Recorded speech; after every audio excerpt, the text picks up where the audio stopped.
naguke mwebwe mwese Imana nishimye.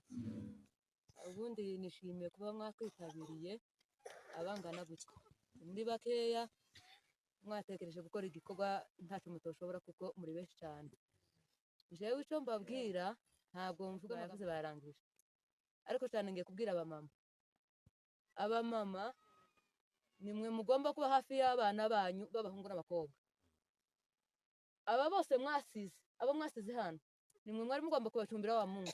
Ariko kuko mwagiye bamwe niyenda baguye umwuma bagwa ku misozi. Abakobwa ntimuruzi ko nambaye ipantaro? Ntabwo nigeze kwambara butsi n'ikirato gifunze ubusanzwe ntacyo nambaraga imyenda nk'iy'abakobwa. Ariko kuko nagize ishari ngira agahinda kwa basaza baje babapfa cyo cyatumye nambara gutya. Mugomba kubabara mukagira agahinda.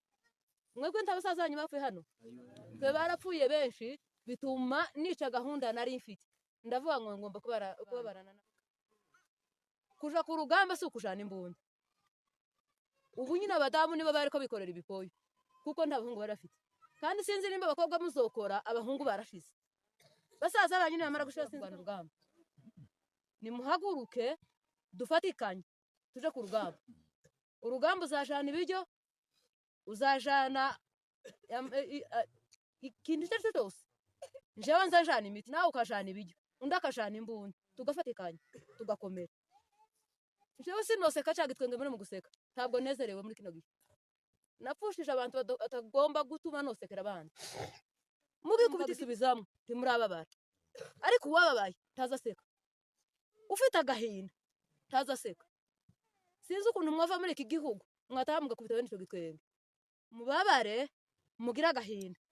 Mugira akantu ku mutima kabatera ishari. Nta muhungu ufite amaguru atatu hano. Twese nabiri. Tugomba kujana. Nta wansize muri ruhu. Kandi ko murabona kuko abahungu bazi kugenda. Ariko ndi bonse kuko mfite ikintu kindi ku mutima. Mwumve ko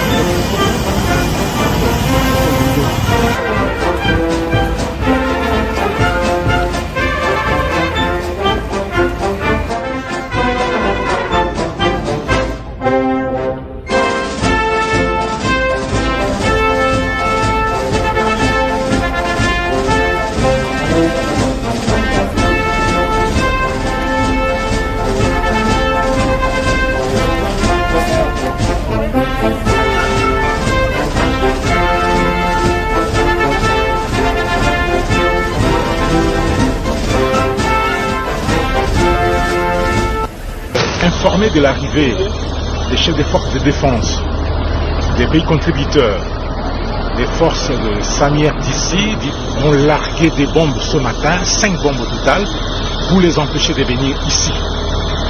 Malheureusement, ces bombes ne sont pas venues à bout. Détermination des responsables des armées amis qui viennent de passer tout un temps et de réconforter leurs troupes basées ici à Mubambiro dans la cité de Sake.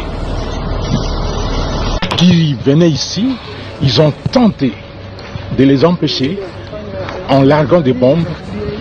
Malheureusement, ces bombes ne sont pas venues à bout de la détermination des chefs des forces de défense des pays contributeurs de la Samir DRC, du Burundi et d'arriver jusqu'à cette heure.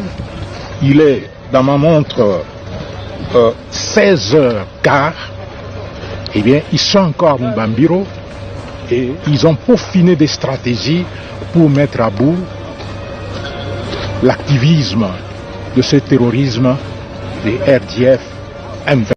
Informé de l'arrivée des chefs des forces de défense, des pays contributeurs, des forces de Samir d'ici, du Burundi et de la RDC, les terroristes RDF M23, ils ont tenté de les empêcher en larguant des bombes.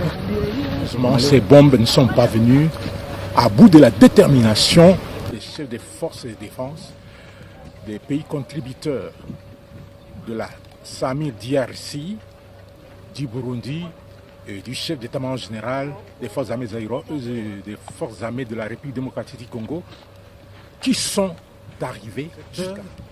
Il est 16h15. eh bien, ils sont encore à Mumbambiro et ils ont peaufiné des stratégies pour mettre à bout l'activisme de ce terrorisme des RDF M23.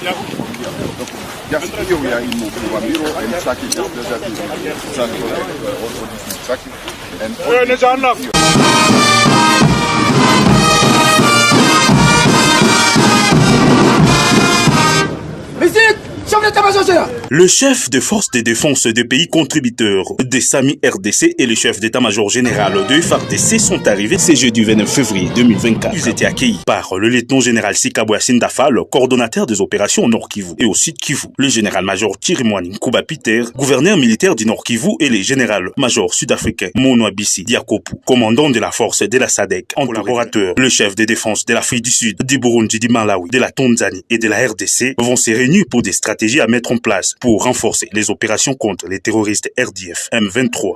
Et si ces grandes autorités sont arrivées ici chez nous, c'est bien évidemment dans le cadre, n'est-ce pas, d'un travail, et nous osons croire qu'il y aura certainement une communication finale qui va bien évidemment consacrer la fin de ce travail. Amakuru twavanye gasirikare bahira regiment 3204 ejo bundi yatakaje abasirikare 120 ejo bundi buriya ejo bundi cyagiye burasa mweso batakaje abasirikare 115 pour dire hamaze kuba 200 et quelques muri regiment imwe ira regiment 3204 harimo n'umukuru wabo mwe wahaguye. Donc ni ibibazo bikomeye cyane kandi bari kurira ko nta byo kurya bafite nibiki hari bamwe bari gusaba ahubwo nuko babona inzira kugira ngo bajoininge ingabo za M23 ziri mweso. Ubwo inzira niboneka baze kubaha couloir baze kuko baragowe cyane. Bahamagaye bavuga ko niba bashobora kubabonera inzira kugira ngo biyunge kuko iyo bari birabakomereye cyane. Kuri ligne ya Rucuro ibintu bihagaze neza, naho kuri side ya nyuma barabatera bava za Ishasha bava za Nyamirima, iyo nzira ubu ngubu iracyari calme, meme kuri fro ya Mabenga c'est calme. Donc agitation yari muri ligne ya